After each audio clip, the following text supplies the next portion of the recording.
What's up? What's up? What's up, you guys? Long time no see. I know it's been a minute. So, first off, I just want to say I apologize, your girl. Kind of went MIA for a little bit, but if you saw my community page, I needed to take just a couple of mental health days. I was kind of having a little bit of a moment. I just really kind of, bogged down and was having, I don't know, sometimes I don't know if it's seasonal depression. I don't know. Sometimes I'm triggered by other people and what they might be going on in their life, and I'm a fixer. And one of the things that gets me is, if I can't fix the situation, it kind of triggers me into shutting down a little bit. And so that's kind of what happened. Your girl, I'm doing a consultation to start therapy. Your girl's trying to do something new this year. During 2023, I said I'm gonna make sure this year is different than the last. And that first starts with fixing, your mental health. And so your girl is gonna be starting therapy here real soon this month, hopefully. We're gonna see if insurance cover it though. But yeah, so your girl, we on the bigger and better things, y'all. And so everybody who's watching this, maybe this will inspire you guys to, take, your mental health into your hands and actually do something about it. Cree, girl, we're gonna get into you. Take your ass to therapy too, because you need it, all right? That's what we're gonna be talking about today, you guys. Growing up hip hop. Y'all know it's definitely messy boots, and right now we of course still have the two big old dinosaurs going at it with each other. We got Tyrannosaurus Rex, Cree versus Velociraptor, Briana. Like, it's just two gargantuan giants going at each other is what I'm gonna call it. But nonetheless, that's what's been going on with me, and I just want to appreciate everybody for being, patient and everything, and just constantly sticking through with your girl. I'm trying to shoot for 3K, y'all, so y'all make sure to tag, post, share, all that good stuff, and make sure you let me know that you stopped by, hit that thumbs up button, and subscribe if you haven't subscribed already, because guess what? That button is free $99. It ain't gonna charge you. It ain't gonna, miraculously take $9.99 out of your bank account. It ain't gonna do none of that. So hit that button, okay? Hit it. Right there. Hit the button, okay? So yeah, let's go ahead and get into Grown Up Hip Hop, you guys. So we open up with Sequoia going over to see Briana. I know Briana's kind of like in her music thing. Since Briana stepped on the scene, one, she's such a gorgeous girl. I love black people and freckles. I just love it. I really want to do a black and white photo session where Briana and it would be so dope. Like a black and white photo of just her face with the freckles. I just would love it. But no, Sequoia stops by, and of course they're catching up and everything, and they're talking about how she feels about her mom and dad, not being together, and obviously Lazy Bone, he's, doing the 50th anniversary situation for hip hop, and Bree's trying to decide if she wants to do it. Of course, Sequoia's like, of course I would, that's something I would want to do, but I gotta think about it, fake think about it, because bitch, you gonna do that because don't know where is she gonna get your music out there? Like, yes, Sequoia, you absolutely will do it. Don't give a damn about what Lazy, who the hell Lazy is, boning, okay, bone. It don't matter that he boning yo mama at all. Okay, girl, you better get your ass on stage. But nonetheless, she's still feeling some type of way about Lazy and her mama, and she also didn't like the fact that Cree said something about it, because Brianna's like, you know what, all of us girls, I really just want to kind of do like this girls thing and invite everybody over, so maybe we can try to figure out like how all of us, just work on our communication. So she was like, yeah, I feel some type of way because, if you're going to talk about me and my family situation, just know I'm going to stand up.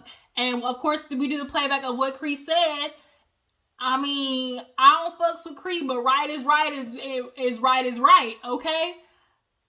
Cree said some valid Sequoia. You might not want to hear it. I think it was right message, wrong messenger.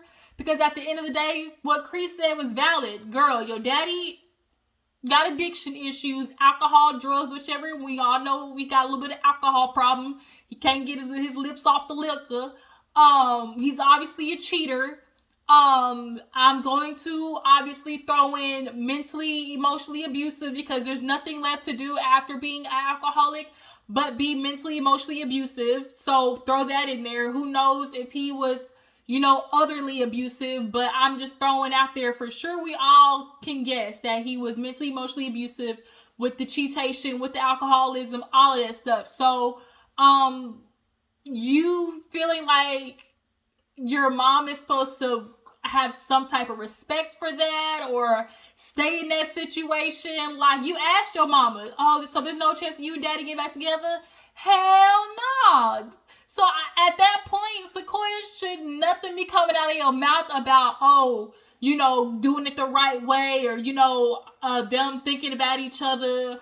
Your mama owes your daddy nothing. Nothing. Nathaniel, zip, zero, zilch, Sequoia. I think she's purely acting this way. One, obviously, I think it's a storyline, but, we'll play along with it. But two, at the end of the day, like, you trying to feel sorry for your daddy trying to garner all this sympathy because he lost him a good one, and you sitting there, he talking about, I'm just gonna walk this long country road, watch the sun go down, or whatever BS he said. And, your mama, she just, she was always responsible for his health with the diabetes and everything like that. Your daddy's grown. He need to take care of himself. And to try to guilt your mama to stay with him, to now be like his caretaker and still put up with the BS that he was, putting her through, Sequoia, man, miss me with that. But yeah, she plans on, I guess, trying to confront Cree about what she said. But at the end of the day, Sequoia, you might not like it, but she said some valid stuff. But moving on. So we see this scene with Sam. He's in the studio with his weird ass hairstyle. Sam just looks weird, okay? But he's in the studio with Lazy Bone and Easy, or Eric rather. And, he kind of gives them this revelation of, I kind of feel like I'm not going to be doing this too much longer. This will probably be like my last year. I'm realizing that maybe I do better behind the scenes, and I kind of write better for others than I write for myself. And you know what, Sam? It's a good revelation. I also kind of feel like a little bit of it's a cop-out. Because when you genuinely want something, because for you it's like, we're going to, I wanted to be in front of the camera saying, with the type of, creativity, I guess I'll call it, that you was giving us last season with the Joker face, and you and Egypt being, Harley Quinn and whatever, and Jared Leto, Margot Robbie and Jared Leto, all of that screams somebody who wants to be in front of the camera. Like, Nick, you want to be in front of the camera, but you realize, like you said in your confessional, ain't nobody checking for you, boo. They not. So all of this, I'm gonna be behind the scenes stuff is, one, a cop out, and two, I guess him actually having a revelation like, well, damn, maybe I don't have a career in front of the camera, and you don't, because at the end of the day, you always are looking for Egypt to be the one carrying the both of you, and that's a problem. And that's what you were leaning on in the beginning, was Egypt carrying the both of you, because every time she got on stage, it was you trying to tag along and, get whatever, air of it that she was doing. Let me just take a sip of the same air that you was on stage, which is why you wanted to tag along while she was doing the tour with her mama. Oh, you mean just Egypt? Yes. Didn't you hear her mama? Egypt got accepted to go on tour, not your ass. But I will say this one thing. That song that you played in the studio should have been the song that Egypt had while she was on tour, because all that I'm a boss, I'm a queen, boss bitch stuff, not for Egypt. It's not for Egypt. It's not for Egypt. That's not her MO. Don't nobody want to hear Egypt sing about I'm a boss bitch. Yeah, no. So whatever song he played that was real, teeny bopper-ish, like, if we heard that song play for, let's say, like a celebrity, like a pop song, like Miley Cyrus, giving real Selena Gomez, real Sweetie, like, had we heard that song and somebody else, played it for somebody like, like I said, Selena Gomez, Sweetie, we would say like, oh, that's a pretty good song, because it really was. Like, it had potential. The beat was, where it was at. So, Sam, you might need to stay in the shadows, but you just need to stay your ass out of jail, which clearly isn't happening because he talked to Lazy and, Eric, because, Lazy obviously knows about what's going on with him and Tretch, and he's like, what's going on, young man? And he's like, oh, well, I'm still dealing with this case. They didn't caught me with an AR-15. Run that back. So you're already in trouble with the law about gun issues. And then you have another gun that you get found in your car? Did I hear that right? Did I hear they confiscated an AR-15 from your car, I'm doing to assume? Couldn't have been your house. So, AR-15 and some weed.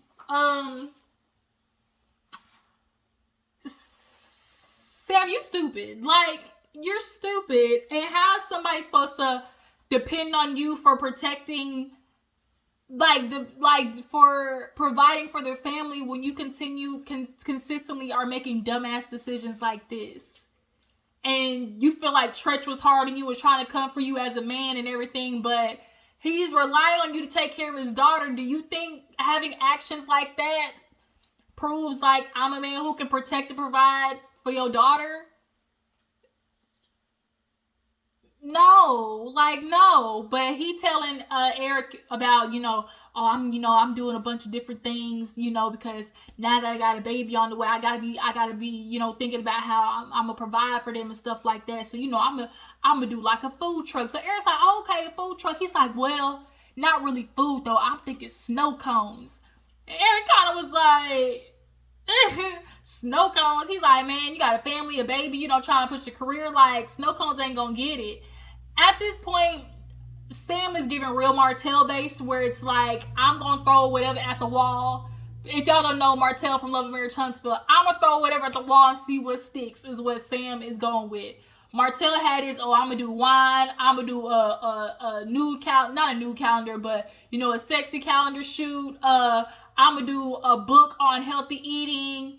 Also, like, it's just like, you don't know what you're doing. Like, you're lost, Sam. You're lost. And I get it. Everybody's lost, but pick a lane and like stay dedicated to it. But the problem is you don't stick with shit long enough because you really want it to be easy for you. And when shit gets hard, you go looking for Peppa, moms to help bail you out of it.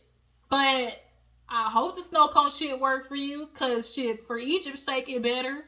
So moving on. We see what happened after that. Cree, a little scene. Cree went to go see Vanessa. Y'all know they're cool. Vanessa got her little cool sculpting or whatever. Vanessa in this I want to lose weight, be confident story, like, we get it.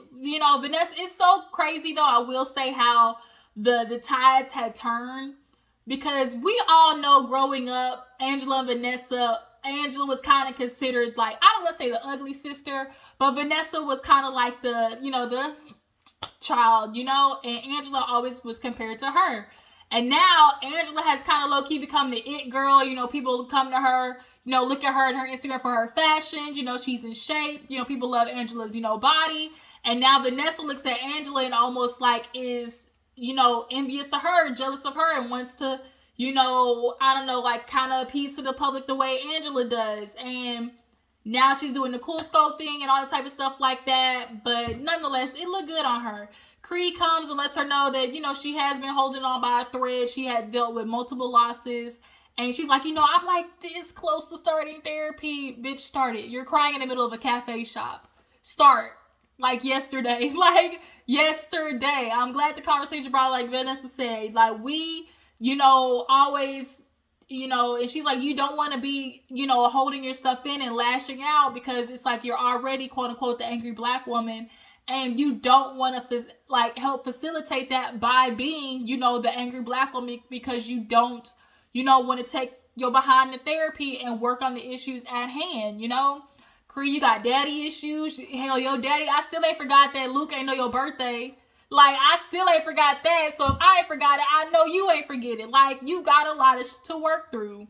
So they said they're gonna go over to Brianna's, little gauntlet situation, and she's trying to figure, and Cree's trying to figure out what she is going to be expecting, because obviously her and Brianna keep beefing, but she's like, obviously I'm dealing with too much, I ain't trying to beef with her, but if it get brought to me, it is what it is. With this damn dog in a backpack. So we move on. We see Aaliyah, or actually no, we see JoJo and Eric go house shopping, because JoJo, I really appreciate what he's doing with him jumping into the marijuana business. It's, I think he said like a talent management-esque, something like that or another. But what I appreciate about how he's getting into the marijuana business is it's educational based, and it's, helping people break the stigmas. Like when Black people get into the marijuana business, like it's different for us, because like we are attached to what it means to be on the other end of it. And we have all these people in jail right now for something that literally is legal, for little dime bags. And you know what? Here's something I'm going to always say. Shit is always going to be illegal till white people figure out how to make money off of it. Gambling, casinos used to be illegal till white people made money off of it. Alcohol used to be illegal until white people figured out how to make money off of it. Marijuana used to be illegal. Now white people figure out how to make money off of it. Like, everything is always illegal until the Caucasians, the Caucasoids, figure out how they can, chick-ching, chick-ching, make money off of it. But it's always at, off the backs of the people who were originally into something. And they criminalize them for it. But nonetheless, I really appreciate JoJo's, take on that. But it's going to require him to kind of low-key move to LA. Now, him and Tanice have already been talking about moving to LA. So his partner was like, now look though, LA houses be going quick. So you might want to get on it. So that's what he did. He went to that house, and he wanted to, like, always had this dream of like, oh, let's go check out this house. And they walk through and see it. And it's like, whose house? JoJo's house. Like, that's what usually like, whose house? JoJo's house. That's the moment he won't. And the house is beautiful, and I really do think Tanice would love it. So he's like, let me put a bid on it, and even if anything, like, I do get it, nigga, I'll renege, okay? At least let me put a bid on that house. It really was a beautiful house. The marble, the counters, like, it really was pretty. So Eric, he ends up telling Aaliyah his messy ass Eric. Him and Aaliyah just messy. So, JoJo put a bid in on the house. So Aaliyah, she's going with Tanice, and they're going, retail therapy shopping. And, she's just checking in with Tanice. She had her little sculpting and everything done.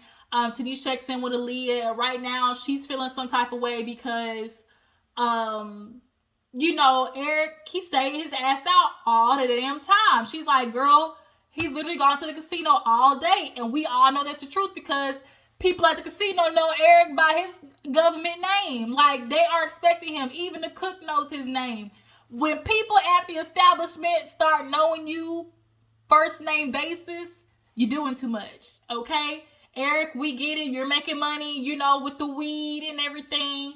But this is why it's so hard for women to feel comfortable in depending on a man when they do have money, because it starts turning into them neglecting their home front, neglecting their wives, neglecting their children, simply because they feel like, I'm making this money, this is all I need to do, bitch, be happy. Girl, look at the life I'm providing for you. You ain't got to worry about nothing financially. And, she's telling Tanice, like, how would you do it? Like, with JoJo, like, it's his money. Because that's all Eric keeps throwing in her face. Well, shit, it's my money. And it's like, first of all, do you get, like, an allowance from Eric? Like, the money he makes, does he just give you the money for the bills and you delegate it? Like, Aaliyah, you do need to start finding your own way to make some money, because Eric is not going to get any better. He clearly is lazy as fuck. He does take the easy approach when it comes to parenting, which is let you do it, which is why you're at the house all the time. And like, me and y'all really feel like it's okay to just leave y'all's wives at home all the time with the kids and never give them a goddamn break. Y'all know this shit is hard, which is why y'all are lazy doing it. Patriarchy allows y'all to be lazy in the home front. Y'all want women to cook, clean, fuck, and watch the kids 24/7 and multiple kids at that. Take care of them, do their hair, help with homework, and y'all do help with none of that shit. And then you want your girl to bust it wide open for the end of the night when you sat there and watched her do all that work, but yet we're supposed to be a partner in all of this. The audacity of you men. The audacity.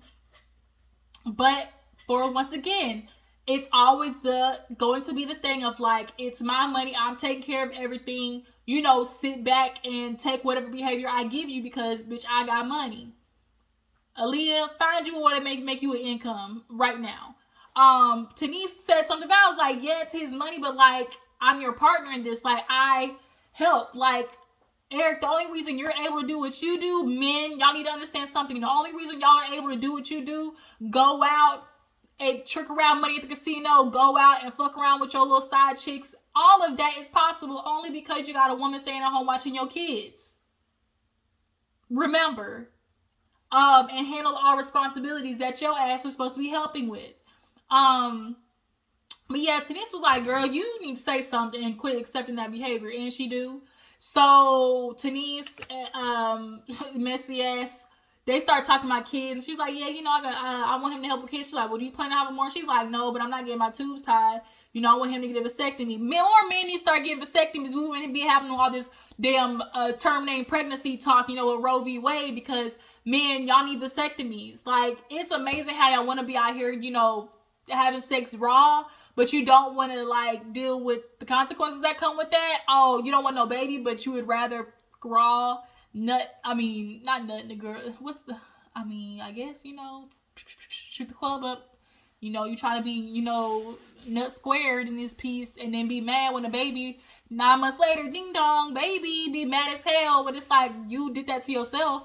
Like, get your ass a vasectomy, Nick Cannon style. But yeah, her messy ass told Tanice, well, you might want to get your tubes tied before, or get it done before you go to LA. And Tanice is like, LA? She's like, yeah, bitch, LA. So now Tanice, she at home mad because JoJo didn't tell her. She looking at JoJo. JoJo's like, what's going on? She's like, so what, you ain't got nothing to tell me? In LA, he was like, look, Tanice, look. She was like, what? He was like, now look, I'm just saying, like, I was just doing that because as a man, you know, I wanted to be able to say, like, as a man, I did this for my family. And of course, for Tanice, it's like, we're partners in this, like, at least consult me, at least let me feel a part of the plan. And I get where JoJo is coming from. Like, as a guy, you want to show, like, look, this is what I did for my family. You know, I went, put the bid in, bought the house. Baby, all you gotta do was pull up. Like, I can appreciate that, because a lot of times men in relationships ain't really taking initiative to show, like, I got it. But also, it is hard for women to be in that situation, because at the end of the day, you do want to feel a part of the process, because, like, it's not just you, like, it's us, right? But, you know, they're nervous, of course, to leave, but it's gonna be a big jump for them and their family, which can be very helpful. So we finally get to you know, Brianna's gauntlet. Everybody show up. Vanessa, she leaving early, but Bree said, let's get drunk. Let's take shots. We gonna do Brianna's gauntlet, okay? So they end up putting on colored shirts. Opposite of them is their teammate. And so they start playing Never Have I Ever. Never have I ever stuck my nose in family business. And everybody started taking a shot but Cree. Brianna was like looking straight forward, but bitch was cutting her eyes like, bitch, you better take a shot. Everybody know Cree should have took a shot, because, girl, you have stuck your nose in plenty of family business. So since Cree didn't take a shot, everybody was just looking like, okay. So Vanessa, she leaves, and then shit turns up. So she leaves, and now TT's like, so, you know, what's been going on? I missed the skating situation. You know, what popped off? And basically Sequoia was just talking about, like, lazy showing up and feeling some type of way about her mom. Like, if you're going to date, do it the right way. And so Cree hit her with the, well, what do you mean right way? Like, I mean, didn't you have a baby out of wedlock? I said, yikes. Damn it. She got you there, Sequoia. I mean, the point correlates, y'all. It do.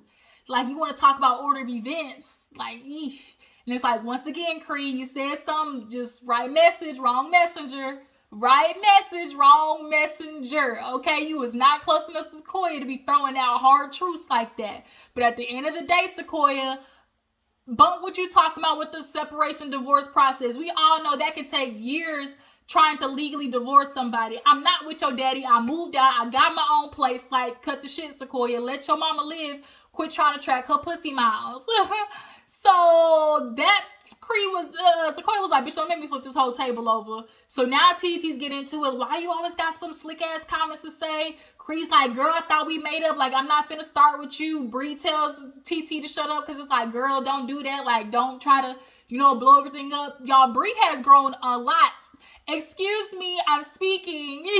She was keeping it real level and cool until Cree got up and she was like, man, I really got somewhere to be at 6:30. So Bree was like, bump it, leave. So she gets up and she's like, have fun talking about me. And she's like, why did you even show up? She's like, I only came here for Vanessa. She's like, well, fine then, you ungrateful bitch. And she turned around like, and when Briana said, what? Y'all, Bree, look, she said, what? And looked at her, I was like, ooh, don't y'all fuck with Bree. Don't y'all do it. Cree goes outside. Leah checks on her. I will say Cree had a good comeback. When she was like, I'm not going to lie, your presence just annoys me, TT. Your presence annoys me just anyways, but I just don't like this slick ass comment. She's like, well, you annoy me just like your leave out annoys me. And I was like, stuck. I was like, damn. So Cree's outside. Bree goes to checking on her because she's like, you know what? I've been there. When I first got in the group, I was feeling like, damn, like, why is everybody offended about what I'm saying? What's like, I get it, Cree, but Briana and Cree just gonna keep bumping heads. Bree's trying to like get it. Cree don't care. She's like, I'm gonna be the villain, so let me be the villain. She wants somebody to beef with, and at this point, Briana was like, bitch, I ain't gonna invite you to nothing no more if that's how you feel. And so Cree hops on her Uber and, jets out. So next week, we're gonna see some things happen with JoJo beefing with, Tanice's father. He throws ice on him. Sam's dumbass, his little Snowcone station got a couple of $100 in front of Yardine, the weed place. But like, he talking about, I'm trying to open businesses to pass down to my kids. The Snowcone one's gonna be for my son. You worry about these other kids. What about the one you having with Egypt? Like, what business they getting? Like, I just see Sam building stuff for kid. Sam, nigga, you got her all right. Married and with a baby. Sam was determined to lock that shit down, okay? And he did. Damn it, Egypt, you let him get you, bitch. This is what we were trying to have you avoid, having to deal with this shit right here. Now here it is. He got you. But you guys, growing up Hiphop, tell me how you feel about the episode. I appreciate y'all for tuning in. Make sure to follow my Instagram and Twitter. How you guys feel about Eric staying out all to the wee mornings in the night with casinos? How you guys feel about Sam, and him taking the backseat on music, going behind the scenes? And what do you guys feel about Bree and Cree in this, drama and beef? Who do you guys side with? Make sure to follow my Instagram and Twitter, and I will catch you guys later. Bye.